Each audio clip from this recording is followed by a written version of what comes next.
Good morning, good afternoon, good evening, good night, good day to you, depending where you are in the world. It's my nighttime devotion. We're reading from Lift Him Up, the devotional. The title today is An Example of Obedience. The scripture reading is taken from Philippians 2, verse 8. Being found in fashion as a man, he humbled himself and became obedient unto death.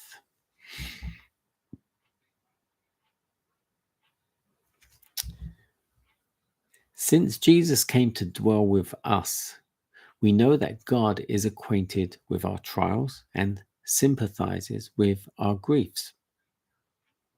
Every son and daughter of Adam may understand that our Creator is the friend of sinners.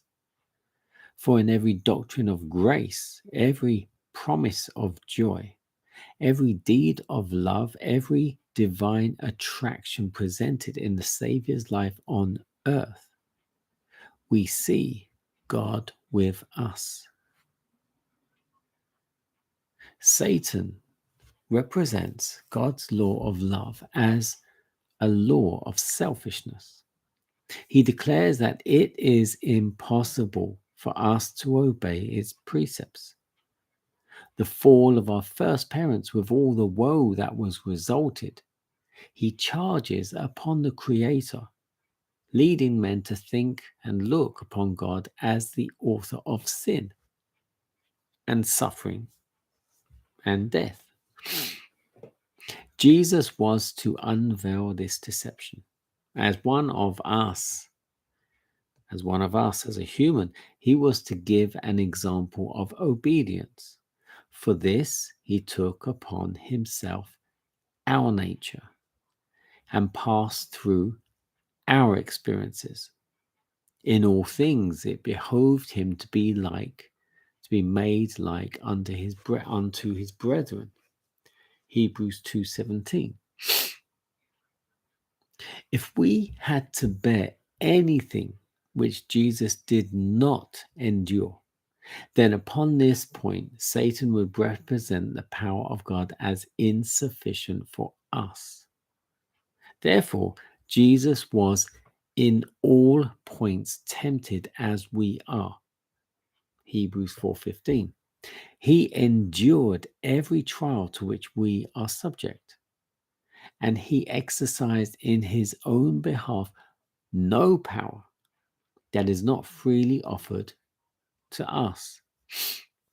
As man, he met temptation. He overcame in the strength given him from God. He says, I delight to do thy will, O my God. Yea, thy law is within my heart. Psalm 40, verse 8.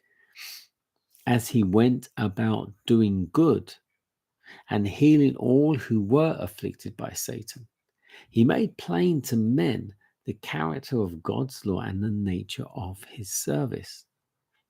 His life testifies that it is possible for us also to obey the law of God.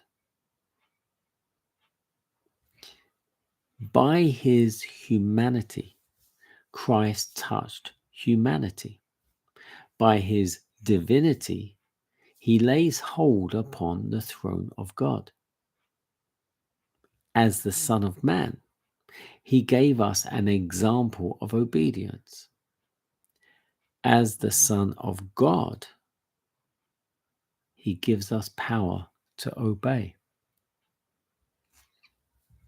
It was Christ who, from the bush on Mount Horeb, spoke to Moses, saying, I am that I am.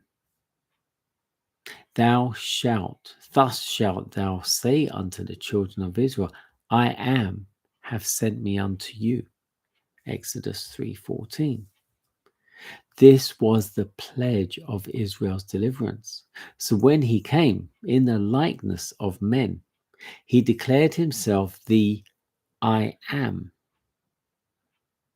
the child of Bethlehem, the meek and lowly Saviour, is God manifest in the flesh.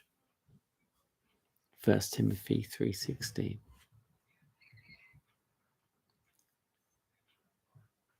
You know, I've always liked that. I've always loved that. When Moses said, "Who shall I say you are?" He said, "I am that I am." And it says, when Abraham was, I am. When Moses was, I am. So powerful. Just to say, I am. Back then, I am. Here now, I am. 200 years' time, I am. Because he always was and always is and always will be. From eternity to eternity. If you don't understand that, I'm here. I'm all ears.